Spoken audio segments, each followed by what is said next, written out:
আসসালামু আলাইকুম। ডিআইডি লাইফস্টাইলের নতুন ভিডিওতে সকলকে স্বাগতম। কেমন আছেন আপনারা সবাই? আলহামদুলিল্লাহ খুব ভালো আছি। আমার গায়ে এত সোয়েটার চাদর মোড়ানো দেখে ভাবার কোনো কারণ নেই যে বাইরে স্নোফল হচ্ছে। আমার একটু ঠান্ডা বেশি।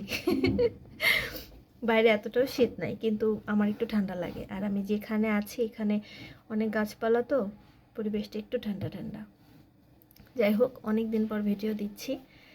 আজকের ভিডিওটা দেওয়ার পিছনে বা যেসব কথাগুলো বলবো সেগুলো আপনাদের কার কার সাথে মিলে অবশ্যই কমেন্টে জানাবেন। হ্যাঁ, আমাদের আশেপাশেই আমাদের সাথেই চলাফেরা করে এই মানুষগুলো খুব বেশি আছে।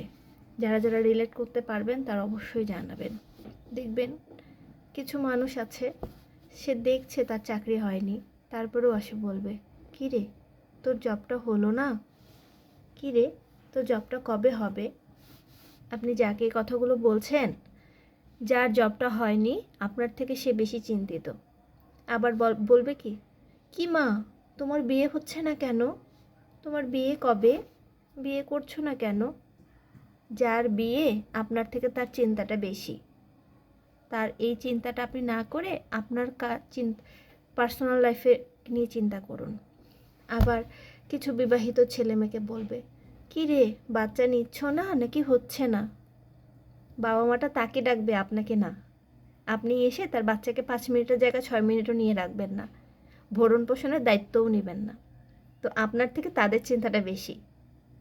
এক সময় এই কথাটা অনেকেই ভালোভাবে বলে, অনেকেই পজিটিভভাবে বলে, অনেকেই চিন্তিত থাকে, কিন্তু শুনতে শুনতে এক সময় হয় কি এই কথাগুলো খোঁটা হিসেবে কাজ করে, বিরক্তির কাজ করে, নিজের ভিতরে ফ্রাস্ট্রেশন চলে আসে।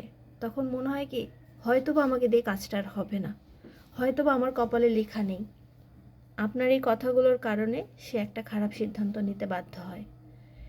ইভেন এখন আরেকটা জিনিস খুব বেশি দেখা যাচ্ছে যে অনেকে বিদেশ চলে যাওয়ার প্রবণতাটা বেড়েছে, চলে যেতে যাচ্ছে। অনেকেই বলে কি রে 2 বছর আগে শুনলাম তুই নাকি বিদেশ যাচ্ছিস, এখনও তোর ভিসা এলো না কেন রে?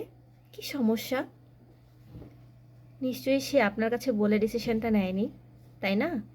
সে যেতে চাচ্ছে, তাকে উৎসাহ বাড়ান। আজ হয়নি কাল হবে, সেটা তো তার হাতে নেই। তার হাতে থাকলে সে অবশ্যই অনেক আগেই চলে যেত। আর এইসব বিষয় যদি নিজেদের হাতে থাকতো, আপনার এই কথাগুলো শোনার অপেক্ষায় থাকতো না, নিজে নিজে করেই ফেলতো।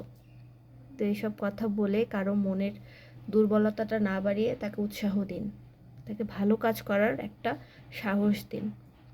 এই সব কিছু যে আমার সাথে হয়েছে এমনটা না, কিন্তু আমার সাথে যে এই সব বিষয়ের কিছুই হয়নি এমনটাও না। তো আমরাই নিজেরাই আমাদের অজান্তেই করে বসি। কেউ যখন আপনাকে কিছু একটা বলল, অপেক্ষা করুন, সময় দিন। সে সেই বিষয়টাতে সাকসেস হলে আপনার জিজ্ঞেস করতে হবে না। এখন তো অনলাইনের যুগ, সেখানেই দেখতে পাবেন, বা সেই আগ্রহ করে আপনাকে ফোন দিয়ে বলবে। তো কথাগুলো কেউ পার্সোনালি নেবেন না, কাউকে আমি পার্সোনালি বলিনি। কিন্তু হ্যাঁ, যারা যারা এই কাজগুলো করেন, আপনাদের অজান্তেই আপনারা যাকে এভাবে বলছেন, আপনাদের এই কথাগুলোর কারণেই সে দেখা গিয়েছে অনেক খারাপ একটা সময়ের ভেতর দিয়ে যাচ্ছে। সাহস দিন। চাকরি হয়নি, হবে ইনশাল্লাহ। আজকে হয়নি কালকে হবে। বিয়ে আজকে হয়নি কালকে হবে। আল্লাহ যখন লিখে রাখবে তখনই হবে। বাচ্চা হয়নি, হবে ইনশাল্লাহ, তা আল্লাহর হাতে। বিদেশ যাও, আজকে হয়নি কালকে হবে। আল্লাহ অবশ্যই উত্তম প্রতিদানকারী, অবশ্যই উত্তম পরিকল্পনাকারী। আপনার আমার থেকে উনি ভালো লিখে রেখেছেন, ভালো জেনে রেখেছেন। তো সময় দিন। ভালো থাকবেন। আল্লাহ হাফিজ।